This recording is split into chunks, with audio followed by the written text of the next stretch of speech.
Ayan. So, this is the last part of our discussion here in Art app for midterms, no? So, this is the second part of the lesson Artists and Artisans. So, ayan.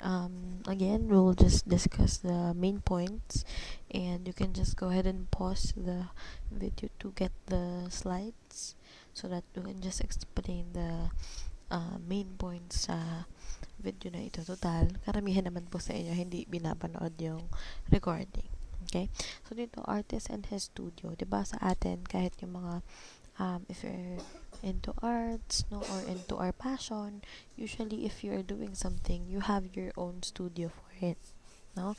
Kasi, ito daw yung sinasabing parang pinaka-safe space or pinaka-lungga kung saan mas na-develop mo yung skills mo when you are in your own studio. Kasi dito yung liberty to think about what are the things that you want to work on, no? Dito lumalabas yung imagination. You can do whatever you want without anyone looking at what you're doing. Yan, sinasabi na extension din ito ng artist, no? And then meron, if you look for the pictures of studios during the Renaissance, kamukha siya nung alam mo yung mga kung saan nagko-confess pag sa pare, sa Catholics, no? Ganun yung itsura, parang lang siya, malayong-malayo siya sa itsura ng studios ngayon, no? So mukha siyang puro made out of wood, no? And then there were two sections sa isang studio. We have the studio law and the bodega, no? Sa bodega, dun daw yung pinaka production area or kung saan ginagawa mismo yung art. And then sa studio law, ito naman yung parang receiving area where artists are talking to the clients about what are the things that they want to do. Yan. Ngayon, sa France naman daw, uso naman yung mga academies and art salons. So, ito naman yung parang discuss natin last time, which is parang guilds and art school, no? Sa kanila, mas maganda na sama-sama yung mga tao or yung mga students when they are doing some art para collective yung kanilang experience, no? Hindi ka nag-iisa. There is someone who can help you. Ganon. Yun yung sa kanilang standpoint pagdating sa France, no? And then, during the Industrial Revolution, ito naman yung maraming machines, diba? Yung mga nauso. So, parang yun daw yung naging limitations ng mga artists at that time, no? So, meron yung mga syempre may mga ilang tao na hindi afford agad bumili ng mga mas high-tech na materials, no? Pero yung iba naman naging advantages ito kasi nung nagkaroon ng Industrial Revolution, mas marami na yung mga bagay na na-invent, no? Kagaya ng mga portable na materials, di ba yung easel, yun yung pinakapatungan ng canvas pag nagpipaint, no? So, during Industrial Revolution, nauso na yung foldable. So, anywhere you go, pwede mo nang dalhin yung easel mo. Mas madali, no? And then, yung mga paint, dati nasa paint tub lang sila sa lata. But, during this time, nabuo na yung mga paint in tubes, no? So, anywhere, pwede mo na rin dalhin yung paint na hindi ka mahirapan. Okay, and then, noon, yung mga mayayaman na tao lang nakaka-afford ng commission or magpa-paint. Diba dati, may mga portrait ng mga tao kasi hindi uso yung picture, pinipaint talaga sila personally ng mga artists. Yan, and then during the later part of 1800s, so naman yung mga meron ng artistic training and education. No, tas during 1900s, ito na yung liberated na yung mga tao. They can do whatever they want. Development of skills, no? Meron na rin aesthetic way of creative production. Yan. And then dito, meron na daw other players pagdating sa world of art. So, hindi na lang daw artists at mga clients ang meron tayo. May iba na rin mga taong involved doon sa process na tinatawag na within the art world, no? So, according to an author, Howard Becker, meron siyang work na art worlds na sinasabi na ang artistic work daw ay human activity, meaning maraming taong involved, hindi lang isa, hindi lang dalawa, no? So, sino-sino ba yung mga taong yun? Let's see later on, no? And then, yan, the work always shows signs of cooperation, no? So, totoo naman, regardless of the art that you're pursuing, nakikita mo talaga yung cooperation. Hindi lang artist itself ang part ng art world, pero marami rin ibang tao. Yan, and then meron natin commercial market platforms. Pag sinabing commercial, most of the time, aside from this being passion, ay may bayad na, no? Or there is monetary involved. So, merong examples like mga international art fair, mga galleries, no, exhibit, and so on. Yan. And then, we do have different roles na nagpo-fall sa art world, no, aside from being an artist. So, first is the administrative and managerial roles. So, pwede daw either institutional or non-institutional. So, pwedeng they are working for a company or they are working freelance, no? Ito, yung mga roles na ito ay ang mga directors, assistant directors, managing curators, and so on. So, mga nagmamanage ng museum, galleries, malls, exhibit, and so on. Next, we have the curator. So, ito daw po ang isa sa pinaka-important role pagdating sa art world, no? Sila yung nakikipag-usap sa iba't ibang museums and galleries to feature a certain artwork, no? So, para silang manager ng artist, no? Saan ilalagay yung kanilang mga paintings, anong platform siya ilalabas, media, social media, news, etc. And then, we have the buyers and collectors. Now, buyers, sila yung bumibili ng paintings. That can be a business kasi sila yung pupunta sa mga lugar and collect, and then they will be finding some clients or collectors that will buy the product that they bought on a higher price. Kasi syempre sila yung nag-effort, sila yung nag-abono, yung mga ganon. And then collectors, ayun nga, usually busy sila or hindi sila nakakadan ng mga ganon because ito yung mga multi-millionaires, mga mayayaman, no? Or ayaw nila magpakilala because this can be just a hobby for them, no? So, yun nga, alam niyo naman pag collector, no, may certain artist sila or certain genre sila na gusto, lalo na kung paintings, no? Hindi natin alam yung in and out ng collection of paintings, lalo na sa Pilipinas. Pero ang alam ko lang ay may mga paintings na worth millions, no? Kahit very simple lang because of the artist na gumawa or yung pangalan na involved doon. And then, we do have the art dealers. Ito naman ang mga distributors and distribution and circulation of artworks. Sila yung mga nagpapa-auction, nagmamanage ng galleries, no? So, kung kanina, curator, sila yung naghahanap ng gallery kung saan ilalagay yung painting mo. Sa art dealer naman, ito yung nagmamanage ng mga art na kung kanino pwedeng ibenta. Ayan, meron na dapat specialization in art, yung ang nagiging dealer. Syempre, paano mo naman siya ibibenta if you don't know something about it? Tama. And then, we have museums and galleries. No, so, ito yung mainly display pagdating sa art, especially sa painting, no? Galleries. Ayan, sila din nagdi-distribute, nagsisirculate, or minsan, nagbebenta. Okay, so museums, most of the time for educational purposes siya and open for public. And pag galleries, ang main purpose niya is selling. No? So, kung nakapunta na kayo sa UP Town Center sa Quezon City, there is a stall there with so much art galleries, so much paintings, and it's an art gallery na solely ang purpose ay ibenta yung mga paintings na yan. Okay, tandaan yung difference ng dalawa. And then, with the production process, tripartite daw siya. So, one is pre-production, the second is production, and the third is post-production. So, pag sinabing pre-production, ito yung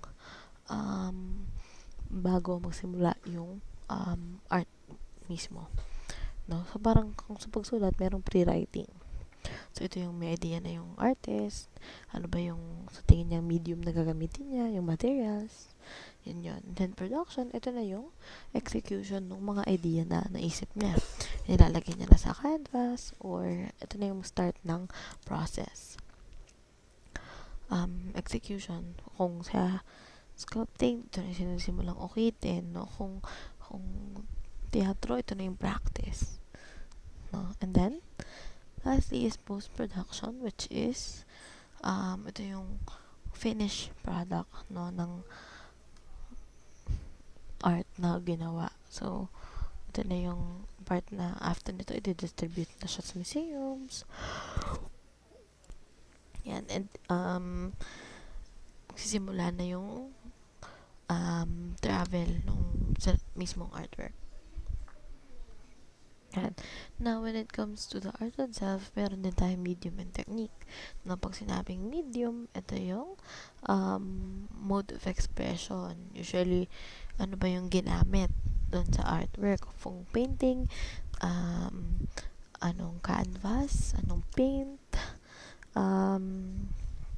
kung sayaw, anong genre, yung ganun. Yung mismong content ng art mismo. And then, pag sinabi naman technique, this is the familiarity with the medium being manipulated. No? So, kapag, kunyari, sa painting, pwedeng, ano bang technical ginamit? Action painting ba siya? Or abstract? Or non-representational? Na yun yung mga tinitignan pagdating sa art. Na yung mga curators or mga dealers, yun din yung mga pinag-aaralan. And most of the time, expert sila dun sa ganong bagay.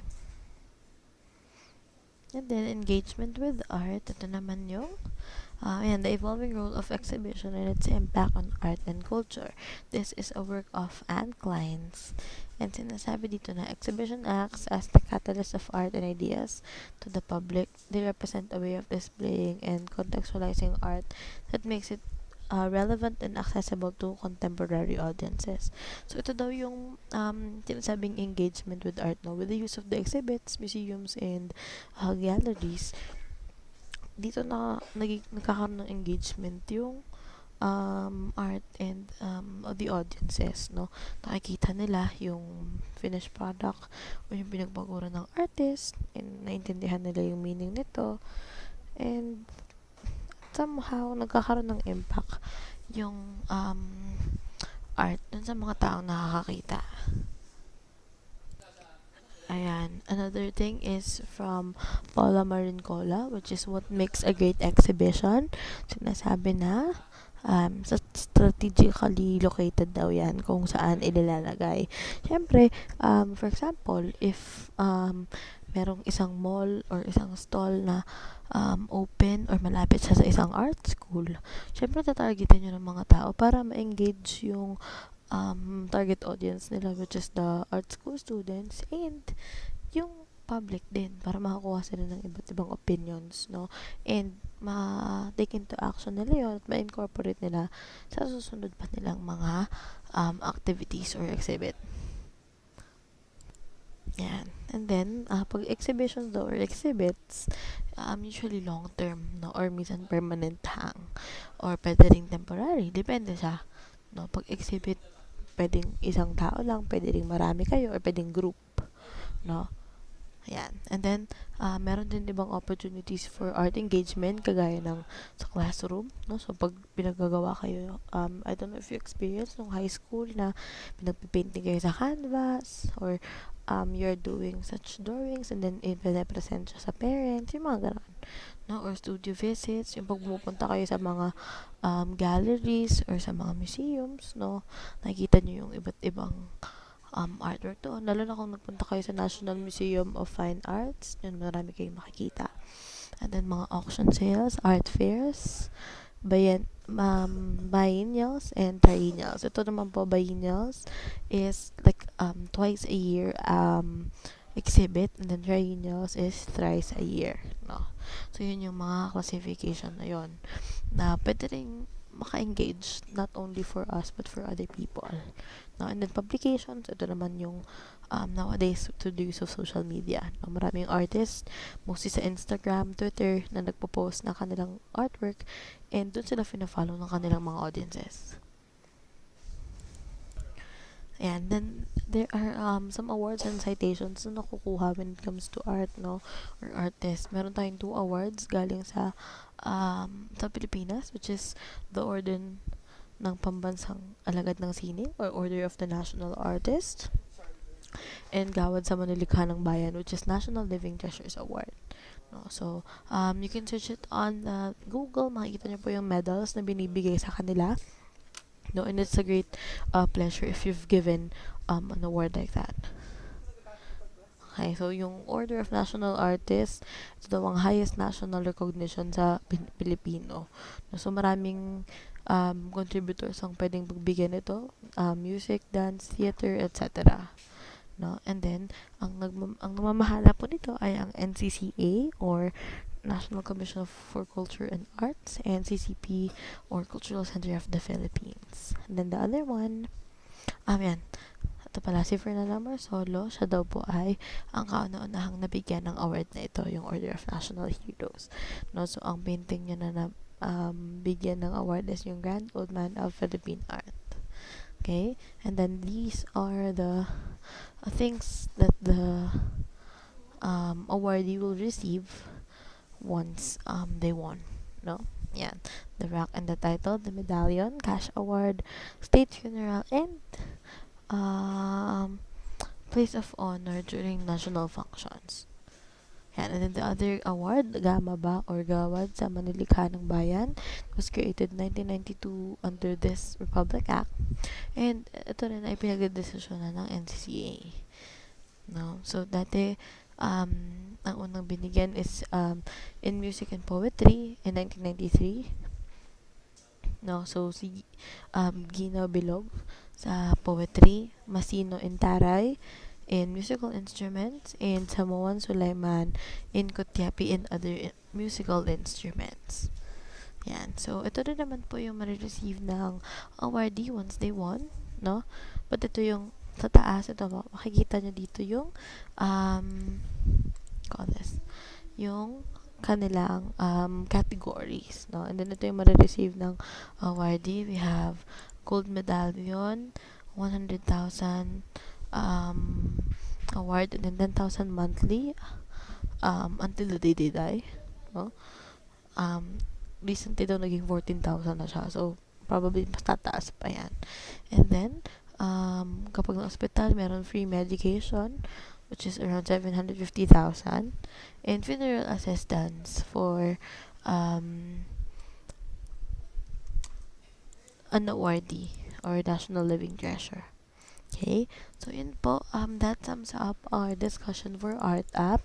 I'm so sorry if it doesn't have any pictures at all because the original file was corrupted, but you can search everything on the net, and lahat po ng nasa exam will be based on the presentation. So if you have questions, please message me, and then if not, thank you so much for listening, for those who are listening, and see you in the exam. Thank you.